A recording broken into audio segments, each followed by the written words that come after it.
L'écrivain Philippe Solé est mort à l'âge de 86 ans ce vendredi 5 mai 2023.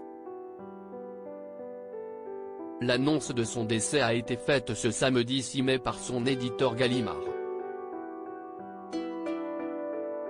Philippe Solé, célèbre écrivain, est mort ce vendredi 5 mai à l'âge de 86 ans.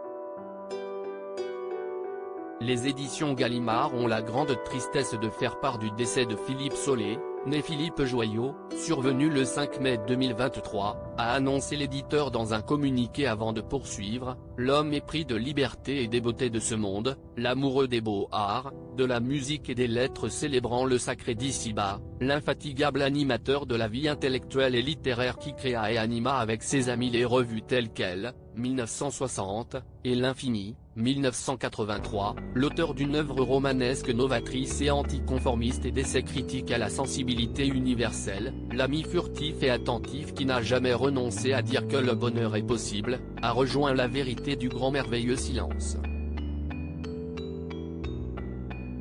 Le talent de Philippe Solé reconnu de tous. L'écrivain a publié 33 romans et 27 essais entre 1958 et 2022. Il a publié son premier roman Une curieuse solitude à l'âge de 22 ans et le succès a tout de suite été au rendez-vous. Un ouvrage qui parle de l'éducation sexuelle d'un garçon de 15 ans. Quant à son deuxième roman, Le Parc, il a obtenu le prix Médicis, qui récompense les auteurs débutants dans le milieu. Un talent qui a été reconnu par François Mauriac et Aragon, deux écrivains français à succès. Et c'est en 1983, lors de la publication de son roman Femme, que Philippe Solé est au top de sa notoriété. Philippe Solé sera enterré en Charente-Maritime. Avec un tel succès, Philippe Solé a enchaîné les plateaux télé. Lors de ses dernières apparitions à l'écran, l'écrivain marchait en s'aidant d'une canne.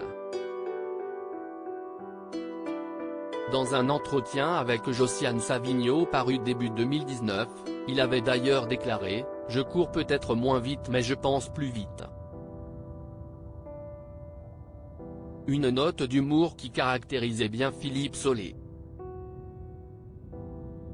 Selon sa volonté, une messe catholique sera célébrée avant un enterrement très intimiste à Ars-sur-Henré en Charente-Maritime. Article écrit avec la collaboration de 6 médias. À lire aussi: Philippe Solé fait la promotion du cannabis et de l'alcool dans Quotidien et ça amuse Yann Barthès.